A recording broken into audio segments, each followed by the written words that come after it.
केंद्रीय गृह मंत्री जी ने अगस्त 2022 में एक मीटिंग करी थी सीपी दिल्ली साहब के साथ और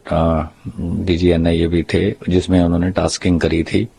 और इन दोनों ऑर्गेनाइजेशंस को विशेष तौर पे ऑर्गेनाइज क्राइम सिंडिकेट्स पे, नार्को टेरर पे काम करने के लिए। तो उसके तहत 3 हमने अलग अलग केसेस दर्ज किए थे, जिसमें एक लॉरेंस खाड़ा सिंडिकेट पे था, एक कौशल चौधरी लक्की पटियाल पे था और तीसरा नार्को टेरर के वर्टिकल पे था। तो उसी के तहत कुछ महीने पहले, जैसा आपको पता है, दीपक बॉक्सर को मेक्सिको से लाया गया था। एफबीआई के साथ ज्वाइंट एफर्ट था और लास्ट ईयर 29 मई को सिद्धू मूसेवाला की हत्या के बाद से लगातार दिल्ली पुलिस स्पेशल सेल इस पे प्रयास करता रहा है, जिसके तहत आपको पता है कि जो शूटर्स से उनको पकड़ा गया, अलग अलग मॉड्यूल्स को, और इनके मेन कॉन्स्पिरेटर को पकड़ा गया। तो उसी के चलते आज सुबह अजरबैजान से सचिन थापन को एक्स्ट्राडाइट किया गया है, उसकी अरेस्ट डाल ली गई है और आगे पुलिस कस्टडी रिमांड लेके जो कार्रवाई बनती है उसको अमल में लाया जाएगा। सर, सचिन थापन का रोल क्या था, क्योंकि जैसे ही मर्डर हुआ तो वो यहाँ से फरार हो गया? सचिन थापन देखिए लॉरेंस का करीबी है, उसके गांव का है और एक तो अभी बड़ी अर्ली स्टेज है इंटरोगेशन की। जैसा कि उसने बताया कि एक तो बोलेरो जिसपे सिद्धू को चेस किया गया वो सचिन थापन ने ऑर्गेनाइज कराई। उसके बाद जैसा कि आपको पता है कि जो 4 शूटर थे एक मॉड्यूल में और 2 दूसरे में थे,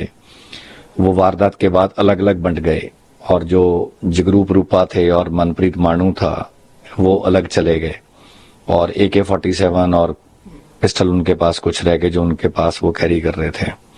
जो बाकी 4 लोग थे, जिसमें दीपक मुंडी था, अंकित सिरसा था, प्रियव्रत फौजी था, कशिश केशव था, तो ये अलग हो गए। इनके वेपन जो थे वो रोहित गोदारा के पास गए। तो रोहित गोदारा का भी इसने जो वेपन उसको गए, उसके बारे में भी सचिन ने बताया कि इसने ये जो वेपन हैंडलिंग वाला पार्ट भी है इसने ऑर्गेनाइज किया था, पिच इन किया था। इसके अलावा अभी तो अर्ली स्टेज ऑफ इंटरोगेशन है, जो कोई चीज सामने आती है और जो हम पब्लिक डोमेन में आपसे शेयर कर सकते हैं वो जरूर करेंगे। सर, एक तरह से उसने चैलेंज किया था, जब बाहर से जिम्मेदारी लेते हुए ये कहा था कि मैं इसमें शामिल हूँ, चैलेंज कहा था, तो किस तरह से उस समय कार्रवाई की गई थी, क्या उसने बताया था? तो देखिए, जैसा कि हमने पहले बताया, एक्चुअली ये हमारी जुरिसडिक्शन में नहीं था, तो लेकिन क्योंकि ऑर्गेनाइज्ड बहुत ही ब्रेजेंट टाइप का केस था और क्योंकि पहले इनके वर्टिकल पे ऑलरेडी स्पेशल सेल ने काम कर रखा था, उनके राइवल वर्टिकल पे भी कर रखा था, तो इसलिए स्पेशल सेल को उसी टाइम से हमने टास्किंग करी थी डिफरेंट टीम्स की। तो चैलेंजिंग था क्योंकि केस हमारी जुरिसडिक्शन का नहीं था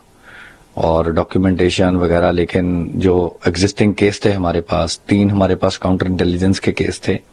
CI सेल के और 2 हमारे पास न्यू दिल्ली रेंज के केस है, जिसमें मकोका का भी केस था। तो उन्हीं में जो पेपर कार्रवाई थी वो लगातार इसको अमल में लाया गया, जिसके कारण से RCN खुला और कोर्ट में भी वहां पे चैलेंज हुआ, लेकिन नीचे की कोर्ट के हारने के बाद ऊपर की हाई कोर्ट में भी जब ये हार गए तो फिर इसकी एक्स्ट्राडिशन का रूट क्लियर हो गया। सर, कितनी टीम? इसमें तो मल्टीपल टीम्स थी, मतलब गिनती नहीं है, क्योंकि हर रेंज ही हमारी अलग अलग टास्किंग थी और अलग अलग काम कर रही थी। सर, अभी तक इसने सचिन ने बताया क्योंकि वो क्यों, जैसे वो हम वारदात को अंजाम दिया, फरार हो गया था, बाहर चला गया देश के, क्या बताया था, क्या जानकारी मिली? नहीं, इनको थोड़ी लगती थी, इम्यूनिटी लगती थी कि भाई बाहर जाएंगे तो इतना इजी नहीं है बाहर की जुरिसडिक्शन से लाना, और बड़े कम एफर्ट जो थे पहले सक्सेसफुल हुए हैं। लेकिन अभी हम देख रहे हैं कि तमाम एजेंसीज की कोऑपरेशन के कारण पहले दीपक बॉक्सर को लाया गया, सचिन थापन को लाया गया। सर, अब गोल्डी बरार, क्योंकि अब इस पुलिस का ये कड़ी रहती है गोल्डी बरार,